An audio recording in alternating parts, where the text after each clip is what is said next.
Hello बच्चों, आशा करती हूँ आप सभी लोग अच्छे होंगे और अच्छे से पढ़ाई करते होंगे।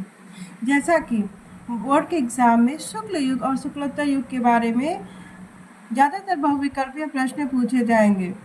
तो आप लोग ये सोचते होंगे जब बहुविकल्पीय प्रश्न पूछे जा रहे हैं तो ऐसे पूरा लेख क्यों पढ़ा जा रहा है। तो बच्चों, यह किताब मैं इसलिए इस तरह पढ़ा रही हूँ क्योंकि कोई भी चीज़ हम कहानी की तरह पढ़ेंगे तो उसमें छोटी छोटी बातें हमारे दिमाग में अच्छे से बैठ जाते हैं और फिर उसको बहुविकल्पीय प्रश्न के तौर पर पढ़ने पर हमें अच्छे से याद हो जाते हैं। और हम अब आज पढ़ेंगे शुक्लोत्तर गद्य साहित्य। इसमें शुक्लोत्तर युग की क्या विशेषताएं हैं, उसके लेखक कौन है, उन्होंने इस युग के लेखकों ने किन किन विधाओं पर रचनाएं लिखी है। तो चलिए देखा जाए बच्चों शुक्लोत्तर युग गद्य साहित्य के बारे में। जैसा कि शुक्लोत्तर गद्य साहित्य का प्रारंभ कब से होता है? सन 1938 से लेकर 1947 ईस्वी तक इस शुक्लोत्तर युग का समय माना गया है।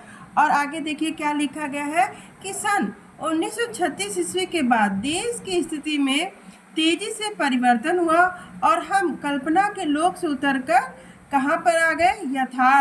यथार्थ जीवन की सच्चाई को सबके सामने लाने और जानने की कोशिश करने लगे। लेखक इस युग में जीवन की सच्चाइयों को जानने लगे। तो यहाँ पे लिखा है लोक से उतरकर, कहाँ से उतरकर? कल्पना के लोक से उतरकर ठोस जमीन पर आने की चेष्टा करने लगे थे। राष्ट्रीय सांस्कृतिक चेतना से प्रेरित लेखकों ने यथार्थवादी जीवन दर्शन को महत्व देना आरंभ किया। छायावादी युग के कई लेखक नई भूमि पर पदार्पण कर नवीन युग चेतना के अनुसार साहित्य रचना में प्रवृत्त हो गए। फलस्वरूप सन 1938 के बाद के साहित्य को किस नाम से जाना जाने लगा? छायावादोत्तर कहा गया, जिसको शुक्लोत्तर युग कहा जाता है। इस युग में साहित्यकारों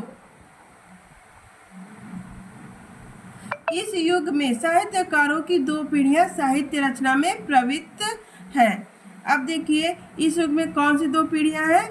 यहाँ पे देखिए लिखा है एक पीढ़ी उन साहित्यकारों की है जो स्वतंत्रता प्राप्ति के पूर्व से लिखते आ रहे हैं, जब हमारा देश आज़ाद नहीं था उसके पहले से लिखते आ रहे हैं और उसके बाद भी सक्रिय रहे हैं, उसके स्वतंत्रता प्राप्ति के बाद भी सक्रिय रहे हैं। दूसरी पीढ़ी उन लेखकों की है जो स्वतंत्रता प्राप्ति के बाद साहित्य सृजन में प्रवृत्त हुए। पहली पीढ़ी में, अब देखिए बच्चों, पहली पीढ़ी में कौन कौन से लेखक आते हैं? आचार्य हजारी प्रसाद द्विवेदी, शांति प्रिय द्विवेदी, रामधारी सिंह दिनकर, यशपाल, उपेंद्रनाथ अस्त, भगवती चरण वर्मा, अमृतलाल नागर, जैनेन्द्र अज्ञेय, नगेंद्र रामवृक्ष बेनीपुरी, बनारसी दास चतुर्वेदी, वासुदेव शरण अग्रवाल, कन्हैयालाल मिश्र, प्रभाकर, भगवत शरण उपाध्याय आदि गद्य लेखक हैं।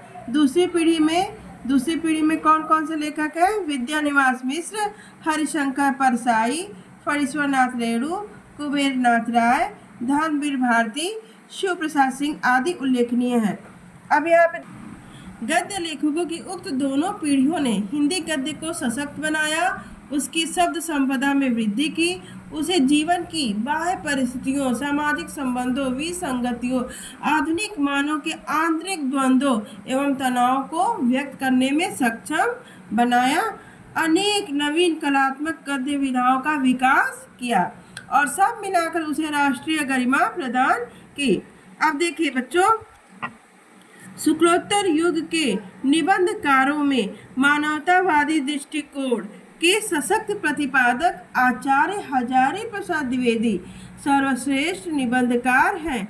यदि कोई पूछे शुक्लोत्तर युग के सर्वश्रेष्ठ निबंधकार कौन है, तो हजारी प्रसाद द्विवेदी जी हैं। यात्रा संबंधी निबंधकारों में कौन है? राहुल सांस्कृत्यायन और देवेंद्र सत्यार्थी के नाम उल्लेखनीय है। इसके अलावा प्रभाकर माचवे, कन्हैयालाल मिश्र प्रभाकर, धर्मवीर भारती, अज्ञेय, दिनकर आदि ने भी इस क्षेत्र में कार्य किया। पंडित बनारसी दास चतुर्वेदी का नाम किस में आता है, किस विधा में आता है, संस्मरणात्मक निबंधकारों में अग्रणीय है। आगे देखिए बच्चों, इस युग के कहानीकारों में अज्ञेय, जैनेन्द्र कुमार, इलाचंद्र जोशी, यशपाल, उपेंद्रनाथ अस्क, भगवती चरण वर्मा, आचार्य चतुर्सेन शास्त्री, विश्व प्रभाकर, अमृतलाल नागर आदि उत्कृष्ट कोटि के कहानीकार हैं। और देखिए इस युग के उपन्यासकार में कौन कौन आते हैं, यशपाल, राहुल सांस्कृत्यायन, नागार्जुन, रांगे राघव, उपेंद्रनाथ अस्क, धर्मवीर भारती, हरीशोनाथ रेणु आदि का नाम इस युग के अंतर्गत लिया जाता है। आगे देखिए, लक्ष्मी नारायण लाल, उपेंद्रनाथ अस्क, डॉक्टर राम कुमार वर्मा, धर्मवीर भारती, राम वृक्ष बेनीपुरी, रांगे राघव तथा वृंदावन लाल वर्मा इस युग के ऐसे नाटककार हैं जिन्होंने सामाजिक समस्याओं को अपने नाटक का विषय बनाया। आगे देखिए बच्चों इस बॉक्स में शुक्लोत्तर युग के जितने भी लेखक हैं उन्होंने अलग अलग विधाओं पर अलग अलग रचनाएं लिखी हैं। तो यहाँ पे प्रस्तुत है, उनके नाम भी पढ़ लिया जा रहा है। जैसे डॉक्टर हजारी प्रसाद द्विवेदी ने कल्पलता नामक निबंध लिखा है। कल्पलता अगर यदि एग्जाम में आए कि कल्पलता किस विधा में है, तो यह किस विधा में, निबंध विधा में। इसी तरह प्रश्न पूछे जाते हैं। ऐसे ही जैनेन्द्र कुमार द्वारा लिखी जड़ की बात किस विधा में है, निबंध। यशपाल का झूठा सच उपन्यास विधा है। भगवती चरण वर्मा का भूले विषय चित्र उपन्यास विधा में है। इलाचंद्र जोशी की आहुति कहानी विधा में है। राजेंद्र यादव की प्रतीक्षा कहानी विधा में है। उपेंद्रनाथ अस्क की जय पराजय नाटक है। जगदीश चंद्र माथुर का कोणार्क नाटक है। जगदीश चंद्र माथुर के दो नाटक यहाँ पे प्रस्तुत है, कोणार्क और पहला राजा। ये दोनों किस विधा में है, नाटक विधा में है। धर्मवीर भारती की अंधा युग यह नाटक विधा में है। लक्ष्मी नारायण लाल कृत मादा कैक्टस यह नाटक है। मोहन राकेश कृत आषाढ़ का एक दिन यह भी एक नाटक है।